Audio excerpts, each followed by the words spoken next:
Salut, salut tout le monde.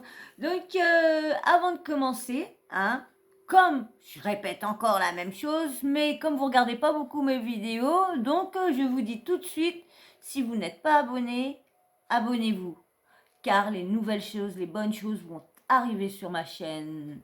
Tout ça, ce n'est que le début. C'est juste pour avoir beaucoup d'heures, et après, mon travail sera meilleur, vous inquiétez pas. Alors, abonnez-vous. Tac, tac, tac, likez, commentez, toujours dans le respect, hein, que ce soit vous m'aimez pas ou vous aimez pas des personnes que je parle.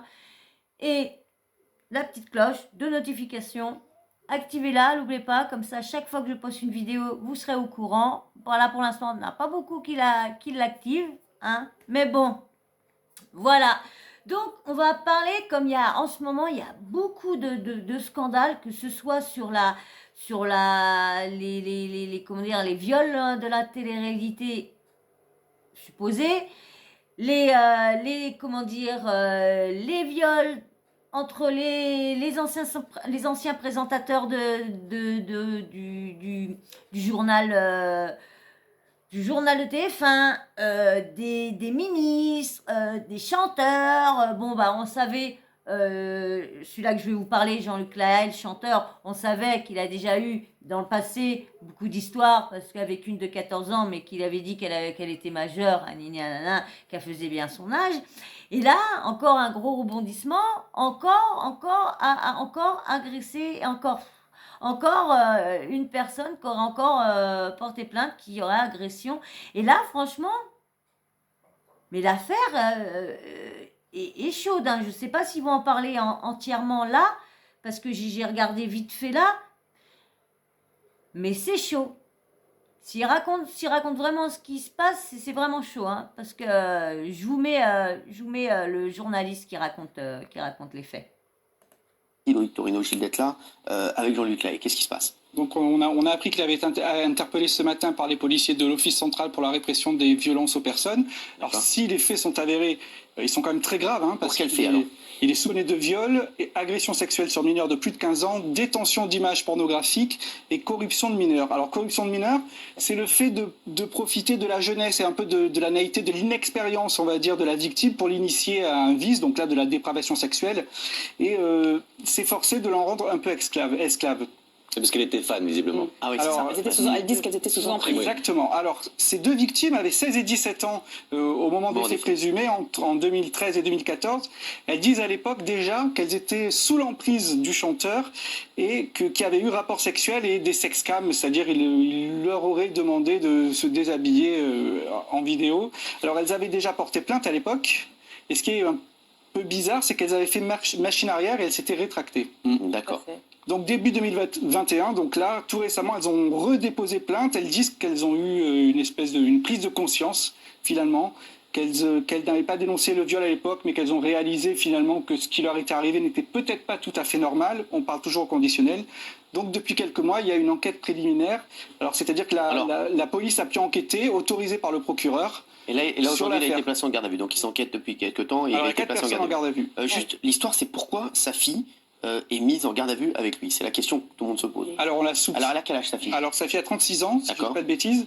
On la soupçonne de subordination de témoins. Ouais, c'est-à-dire et de complicité de viol. Alors, subordination de témoins, c'est-à-dire d'avoir fait pression sur les victimes présumées, ce qui pourrait expliquer, on parle toujours au conditionnel, qu'à l'époque, les jeunes filles, en 2015, se soient rétractées. D'accord. C'est ça, pour les pousser au silence. Ouais. D'accord, c'est ça, parce que oui, Valérie. Et il y a également deux femmes qui sont mises en garde à vue dans cette affaire, qui sont les mamans des deux plaignants. Et si Dieu existait, répondre à la question. Excusez-moi. Vous avez entendu là? Les deux mamans des filles, en fin de compte, les mères devaient être des fans. Et ils ont dit, bah vas-y, comme lui, il aime que les mineurs, eh ben ils ont dit, allez, j'en reviens pas. Plaignantes. Mais alors, qu'est-ce que c'est que cette histoire? Parce qu'en fait, on soupçonnerait les mamans, qui également sous emprise, parce qu'également fans de Jean-Luc Lahaye, d'avoir incité leur fille, d'avoir poussé leur fille dans les bras de Jean-Luc Lahaye et de les avoir poussées à commettre ces actes. C'est affreux, mais souvenez-vous l'histoire de Flavie Flamand.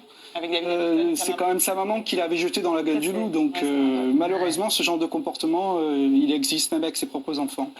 Alors, donc aujourd'hui, cette affaire, elle date de 2000.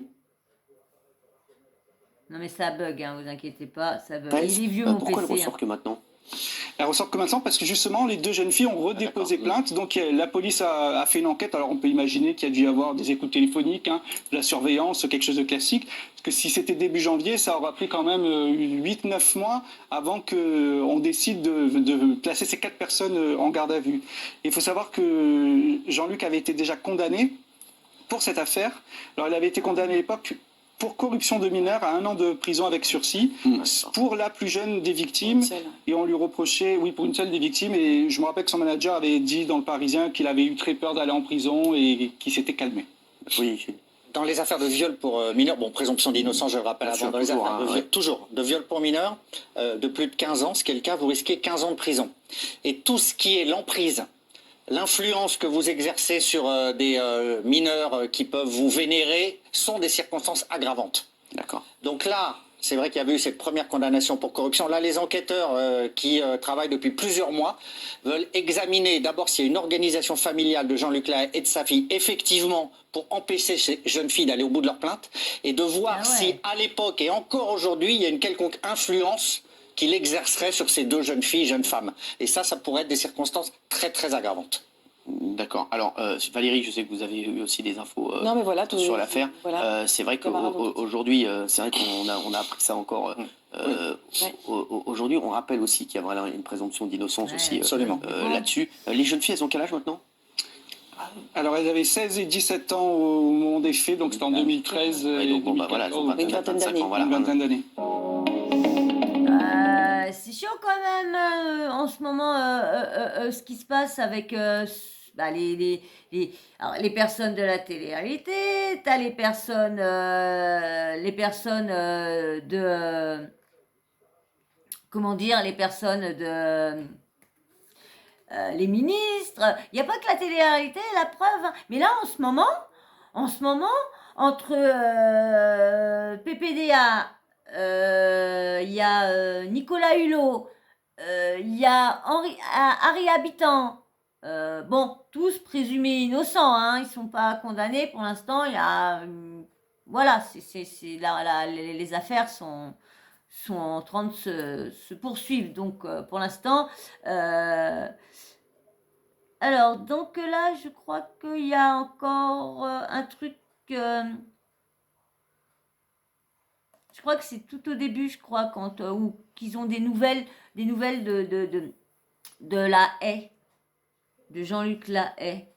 Donc je vais voir si c'est ça, je vois ça avec vous. Et c'était, comment dire,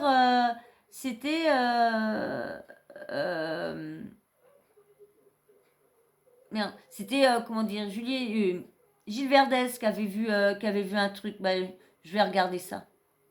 Bah, du coup, j'ai pas trouvé. Je l'ai trouvé, mais le problème, c'est qu'il veut pas passer. Alors, est-ce que c'est mon ordi qui déconne ou qu'ils auraient, comment dire, que la vidéo aurait été, voilà. Donc, du coup, là, je vous mets, comment dire, l'affaire Nicolas Hulot, l'affaire la plus récente. Il paraît que lui aussi, ça serait un chaud lapin aussi avec les gonzesses.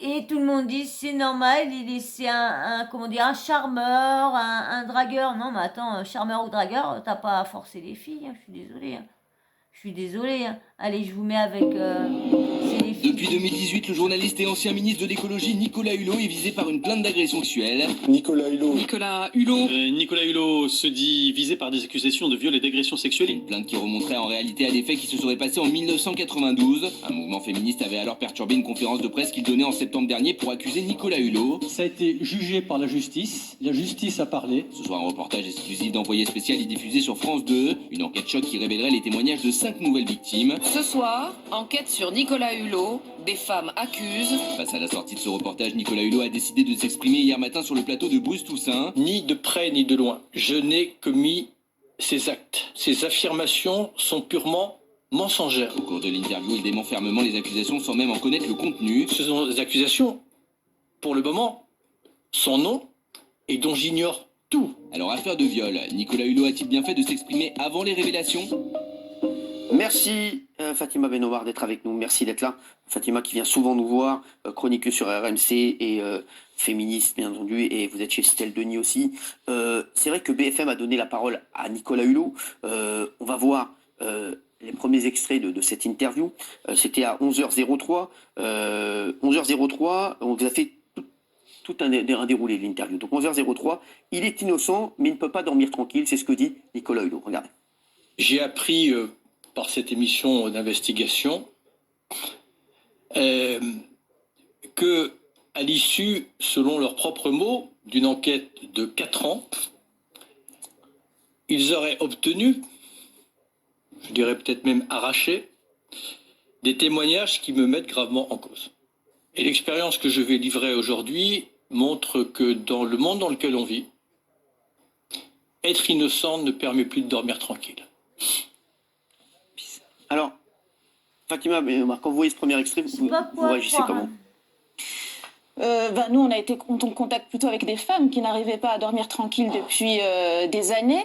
Et en plus, en général, il historicise cette histoire à partir de 2018, quand le scandale a éclaté pour une première fois, alors qu'il y avait déjà en fait des traces écrites qui circulaient. Par exemple, Bérangère Bonté, qui était la biographe de Nicolas Hulot, qui écrit dans son livre Saint-Nicolas que quand elle faisait son portrait, les personnes qu'elle interrogeait disaient toujours il faudra à un moment aussi parler de son rapport aux femmes.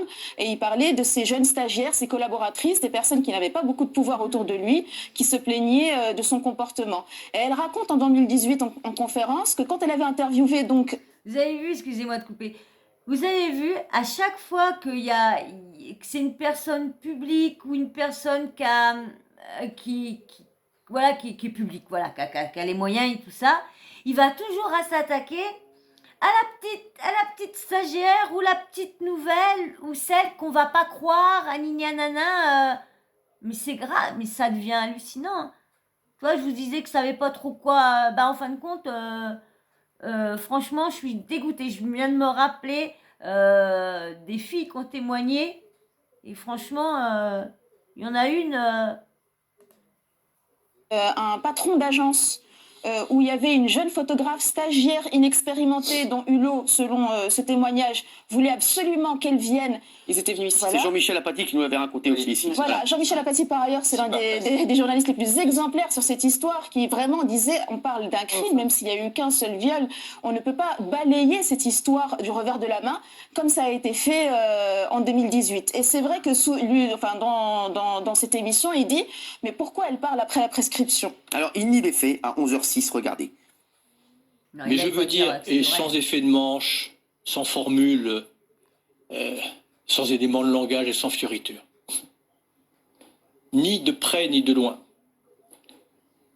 Je n'ai commis ces actes. Ces affirmations sont purement mensongères. Je le dis ici une fois pour toutes, fermement et définitivement. Gilles. Alors c'est la deuxième fois qu'il adopte ces stratégies, ça s'appelle déminer, c'est-à-dire qu'il va, avant la sortie en 2018 de révélation dans Feu l'hebdomadaire Hebdo, qui n'avait pas duré, il va chez Jean-Jacques Bourdin et là il va chez Bruce Toussaint pour dire « je n'ai rien commis ». Alors c'est une stratégie qui a des effets pervers parce que du coup, tout le monde porte attention à ce qui va se passer. Déminage ne fonctionne pas tellement puisque tout le monde en parle aujourd'hui. Et donc, il y a 5 témoignages, 4 ans d'enquête, 5 témoignages très précis.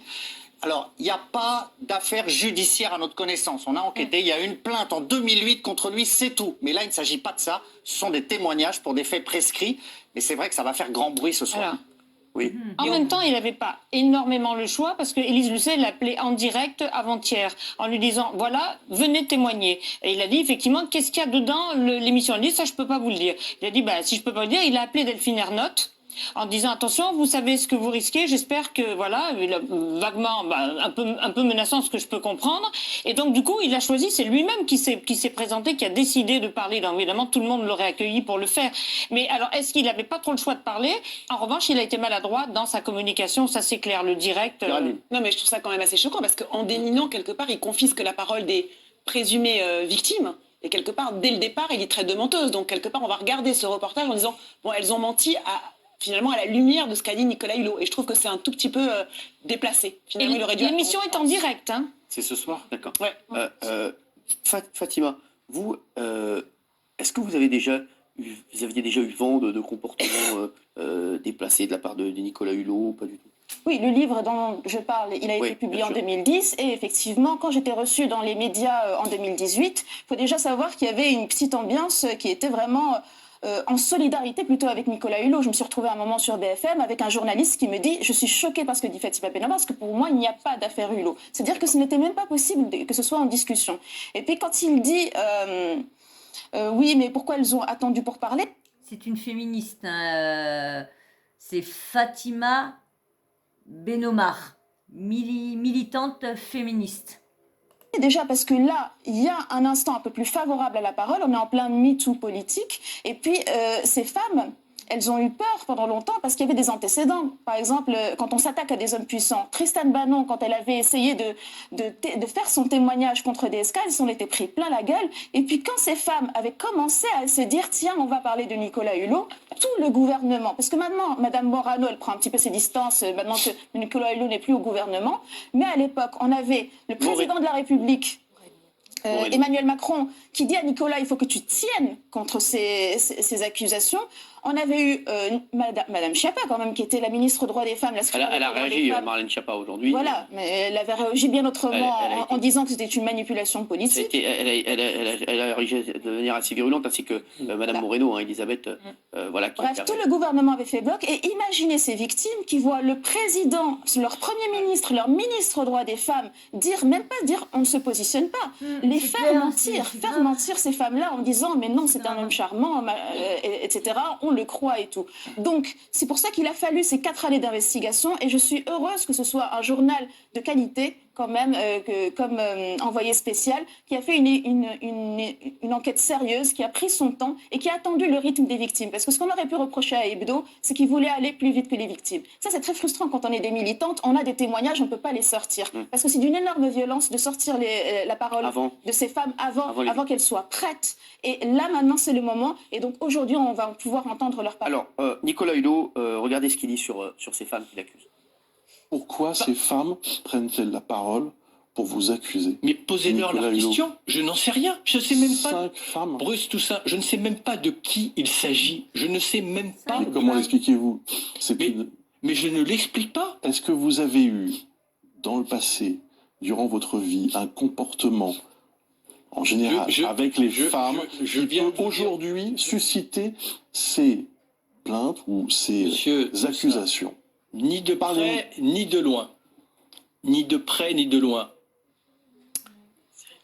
Il dit ne pas connaître ces femmes, Nicolas Hulot-Gilles. Alors, ce qu'on attend de savoir, le secret est très bien gardé, mais si parmi ces 5 femmes, 2 ont déjà été identifiées. On a parlé d'affaires autour de Nicolas Hulot, donc voilà, j'ai même pas à dire qu'il est présumé innocent puisqu'il n'y a pas d'action judiciaire, mais on a parlé d'affaires de la fille d'une ancienne ministre du gouvernement Jospin et d'une employée de l'ambassade de France à Moscou qui aurait été agressée sexuellement. Ces 2 femmes-là, on les connaît, reste à savoir si elles sont dans les 5 ou si ce seraient 5 nouveaux témoignages. Pour le moment, personne ne sait. Oui, Valérie. Dans la stratégie de communication, ce qui est assez heurtant, moi je trouve, c'est qu'en gros, il explique que, parce que effectivement, la question de Bruce est vraiment très pertinente. Pourquoi 5 femmes viendraient un matin se dire on a subi une agression, voire un viol? Eh bien, lui, il sous-tend tout le temps, dans toute l'interview, qu'en fait, il y aurait une sorte de cabale. Et qu'en fait, en gros, il dit,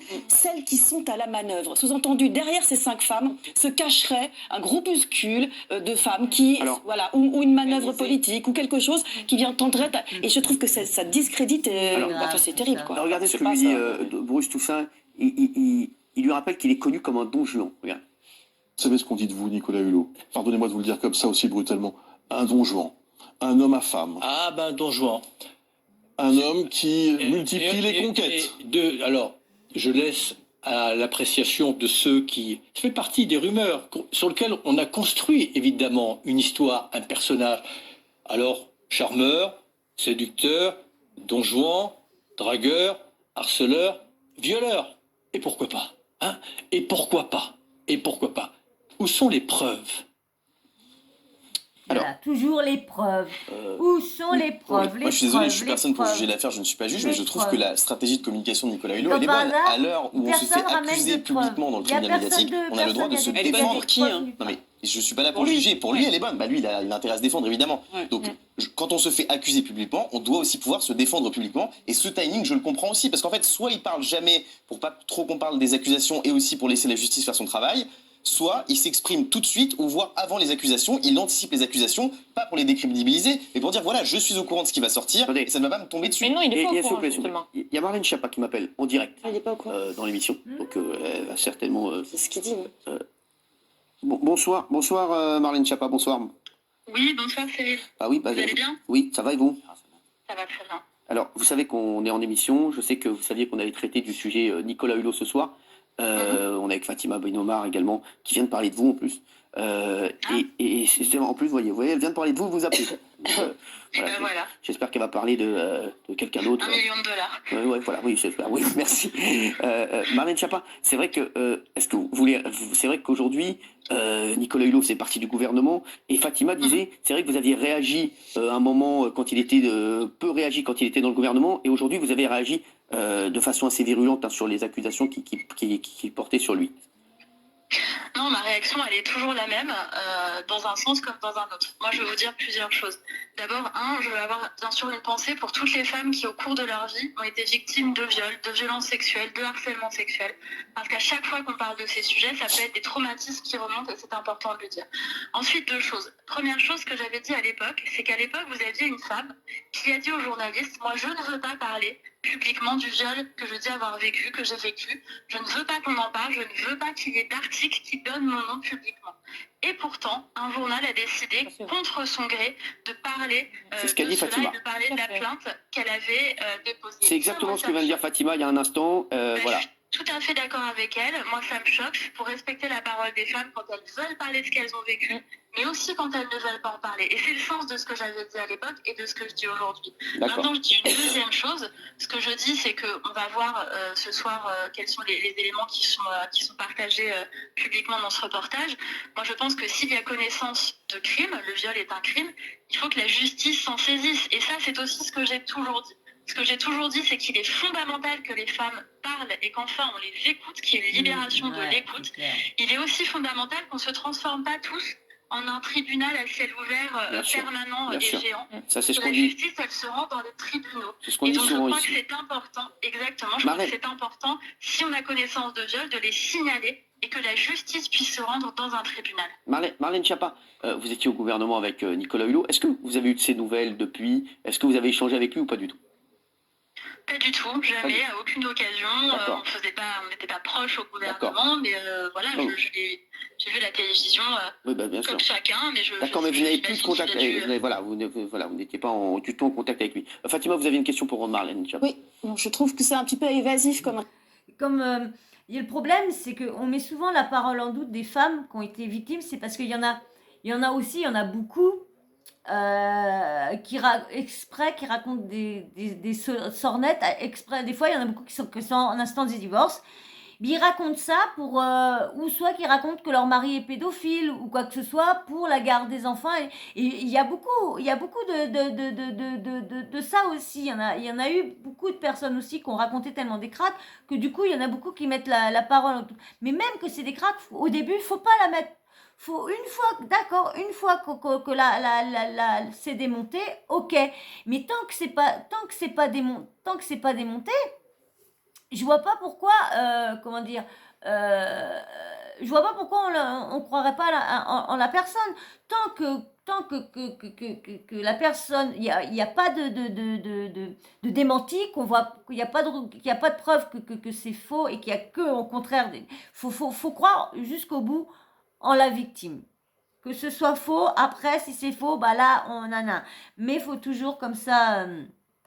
faut pas... Action, c'est-à-dire que ce que vous aviez dit dans votre tribune du JDD, c'est le viol est une affaire trop importante pour que ce soit l'objet d'une instrumentalisation politique. C'est-à-dire, et puis tout le gouvernement avait fait bloc. Je me souviens de Sébastien Lecornu qui dit « Je partage sa douleur à Nicolas Hulot, c'est un coup qu'il a eu dans le ventre ». C'est-à-dire que le gouvernement s'est positionné. n'est pas responsable de... En tout cas, je pense que ce serait élégant ce soir de dire que vous avez eu une mauvaise gestion de cette affaire. Et je me souviens même qu'il y avait eu un reportage où on vous montrait en train de travailler les éléments de langage de votre tribune du JDD et même où il y avait des éléments qui étaient prévus qui pouvaient être encore plus durs. Et très franchement, plutôt que de faire un débat entre vous et moi et de me dire que c'était déjà très prudent et bien, je pense que vous pouvez dire que quelques années sont passées depuis 2018 et reconnaître que c'est pas comme ça que vous auriez dû réagir, eu égard à ces femmes qui ont été heurtées. On a été en contact avec elles et se sont dit, mais si j'ai tout le gouvernement sur le dos, je préfère encore rentrer. Alors, Marlène Schiappa, est-ce que vous voulez répondre à Fatima? Je suis vraiment navrée, mais je n'ai pas entendu tous les mots qui ont été prononcés. Elle disait en résumé, Marlène, que pour elle, vous aviez mal géré cette crise, voilà, entre guillemets, en 2018. Et vous aviez reçu 2 lettres des victimes. Elle vous entend pas. Et elle dit que vous avez reçu 2 lettres des victimes et que, voilà, aujourd'hui, on a l'impression que vous penchez plus sur le dossier qu'en 2018 où vous avez été plus prudente.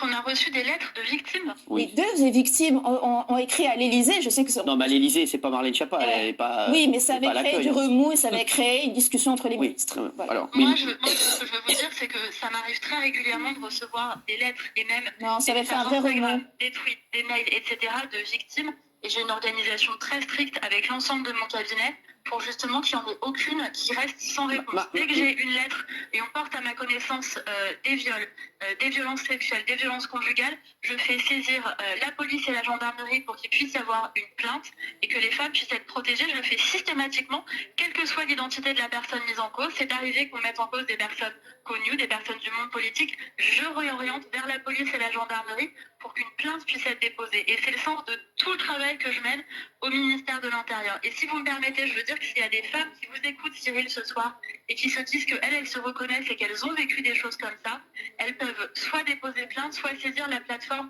arrêtonslesviolences.gouv.fr. Elles peuvent le faire même de façon anonyme si elles le souhaitent dans un premier temps. Merci Marlène Schiappa, en tout cas, de nous avoir appelé en direct, c'était pas prévu, je vous le dis. Merci en tout cas, merci beaucoup Marlène, merci. Merci vous aussi, merci. Voilà, donc il y a des gens qui nous appellent directement. Voilà, juste, je voudrais qu'on voit cet extrait qui a fait énormément parler. Nicolas Hulot, qui a ensuite lâché la bombe. Alors, c'est la bombe. Il annonce se retirer de la vie publique. Pour moi, ça n'a pas changé grand-chose à la vie. Ni à la sienne, d'ailleurs. Je vais quitter la présidence d'honneur de ma fondation, qui est l'œuvre de ma vie. Et dans la foulée, et pas plus parce que ma conscience n'est pas tranquille, même si certains vont l'interpréter comme cela, je quitte définitivement la vie publique, tout simplement parce que je suis écœuré. Qu'est-ce que ça signifie concrètement? Ça veut dire qu'à partir de maintenant, je vis pour mes amis, ma famille, je quitte mon engagement. Et vous ne vous exprimerez plus. Et je ne m'exprimerai plus. Mais si, il va s'exprimer. Alors, en fait, oui, Fatima. Là, en fait, la vraie annonce qu'il dit, c'est qu'il décide de parler avant les victimes et il annonce déjà qu'il ne parlera pas après. C'est-à-dire qu'il veut que ce qu'on interprète dans le fait qu'ils ne se défendent pas contre ce qu'elles vont dire, c'est juste qu'il a décidé de ne pas parler. Alors que moi, je serais faussement accusée. Très franchement, je monterai au créneau et j'irai pour défendre mon honneur, etc. Donc là, il dit que c'est un choix pour lui de ne pas avoir une parole post. Il réagira pas en fait après le reportage de ce soir. Il dit voilà pour moi c'est. Et il explique à sa façon. Oui, c'est un peu paradoxal parce qu'en fait dans le reportage, enfin là dans l'interview en tout cas avec Toussaint, il dit à un moment donné en fait je vais me battre.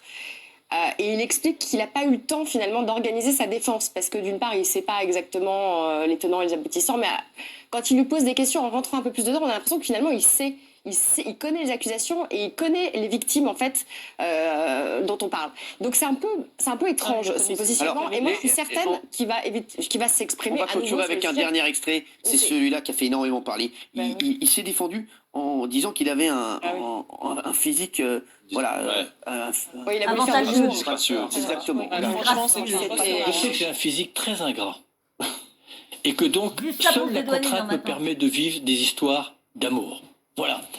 Mais non, Donc, plus vous- sérieusement, je n'ai jamais séduit par contrainte. Vous ne voulez pas répondre précisément aux questions concernant cette affaire? Mais vous me posez la question, je vous dis non. Non. Non, vous ne l'avez pas choisi, entre guillemets. Non. Non, vous ne l'avez pas forcé à venir seule. Non. Là, ah bah, je vous dis très clairement. Et non, il ne s'est rien passé lorsqu'elle était chez vous. Ah, si, il s'est passé quelque chose, mais dans un consentement et une harmonie classique d'une histoire sans lendemain.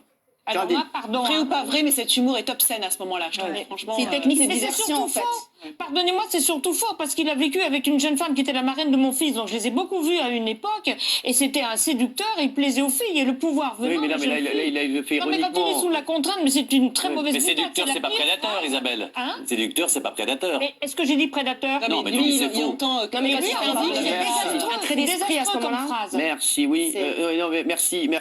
Juste, Merci, j'aurais oui. à agir. En fait, là où j'étais un peu déçue par rapport à Brice Toussaint, c'est-à-dire qu'il évoque cette histoire de une jeune stagiaire qui est dans une agence pour être photographe. Oui. C'est Nicolas Hulot qui l'a choisi. Elle dit, je ne veux pas y aller seule, je suis pas assez expérimentée. Nicolas Hulot dit, mais moi, je veux qu'elle vienne seule. Et donc, Nicolas Hulot dit, oui, d'accord, on a eu un rapport sexuel, mais c'était consenti. Et Bruce Toussaint ne raconte pas la chute de cette histoire. C'est que cette jeune fille rentre à l'agence et dit, je ne veux plus jamais faire ça. d'accord. C'est-à-dire que même si c'était un rapport consenti, mais décevant ou quoi que ce soit, on ne Puis on change pas regarde sa aussi quand trajectoire même, hein. professionnelle pour ça. Oui. C'est-à-dire on parle toujours des hommes accusés dont on aurait brisé les carrières, etc.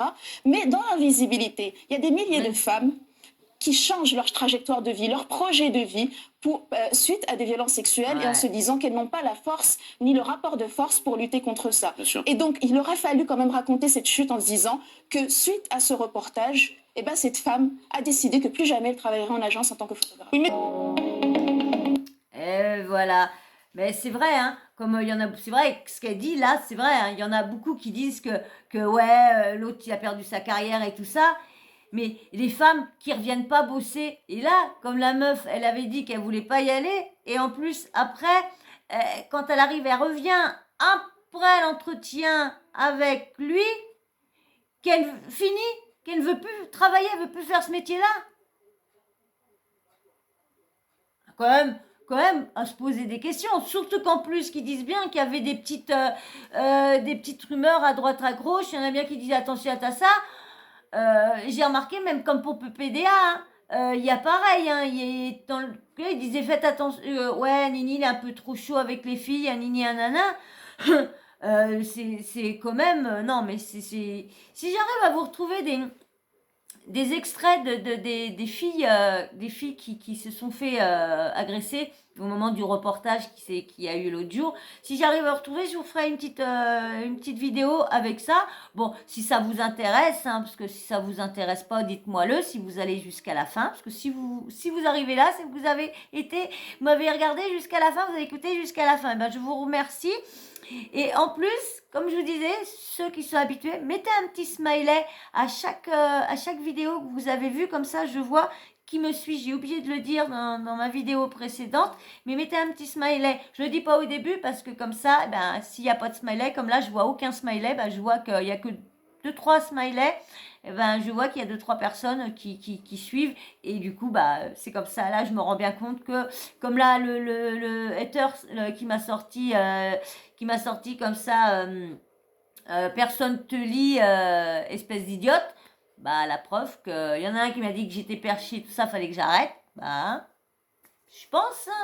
Bon bah voilà, donc du coup bah, si vous allez être jusqu'à la fin, merci. Et puis si vous n'êtes pas abonné, bah abonnez-vous, likez, commentez, toujours dans le respect, hein. Et puis bah bien sûr ceux qui sont abonnés, merci aussi. Et puis actionnez la petite cloche de notification pour louper aucune vidéo. Voilà, et ben je vous fais de gros bisous et puis bah je vous dis à très vite. Voilà, gros bisous. Et dites-moi en commentaire si vous voulez que je vous fasse quoi une vidéo, je vous la ferai quand même, mais dites-moi-le. Comme ça, si vous me dites non, ben moi je ferai un autre truc. Allez, bisous, je vous laisse.